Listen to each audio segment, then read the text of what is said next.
मध्ये पेट्रोल डिझेलच्या दरामध्ये आता चौथ्यांदा वाढ झाली आहे। मुंबईमध्ये पेट्रोल 2 रुपये 72 पैशांनी महागलंय। डिझेलच्या दरामध्ये 2 रुपये 81 पैशांनी वाढ झालेली आहे। गेल्या 12 दिवसांमधली पेट्रोल डिझेलच्या दरांमधली ही चौथ्यांदा वाढ म्हणावी लागेल। दिल्लीमध्ये पेट्रोलचे दर 102 रुपये 12 पैसे, डिझेल 95 रुपये 20 पैसे। प्रदीप कापसे आमचे प्रतिनिधी या संदर्भातली अधिक माहिती देतील। प्रदीप,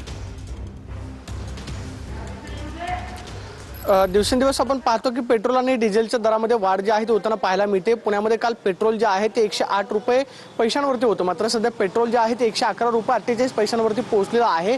दिवसेंदिवस पेट्रोल आणि डिझेलच्या दरामध्ये वाढ जी आहे ती होताना पाहायला मिळते। जवळपास 2.5 रुपयांची वाढ जी आहे ती पेट्रोलच्या दरामध्ये झालेली आहे। सध्या आपण पुण्यातला जर भाव पाहिला तर 111 रुपये 48 पैशांनी पेट्रोल जे आहे ते आपल्याला पाहायला मिळते। काल 108 रुपये 76 पैशांवरती हे पेट्रोल होतं, मात्र सर्वसामान्यांना जो आहे तो दिवसेंदिवस इंधन दरवाढीचा फटका जो आहे तो सहन करावा लागतो। दुसऱ्या बाजूला आपण पाहतोय की इंधन भरण्यासाठी या ठिकाणी काही पुणेकर आलेले आहेत। आपण त्यांना विचारणार आहोत, कारण दिवसेंदिवस जे पेट्रोल आणि डिझेलच्या दरामध्ये वाढ होते त्याचा फटका थेट सर्वसामान्यांच्या अर्थकारणावरती होताना पाहायला मिळतोय। जवळपास या आठवड्यातली चौथी पेट्रोलची ही दरवाढ जी आहे ती होताना आपल्याला पाहायला मिळते।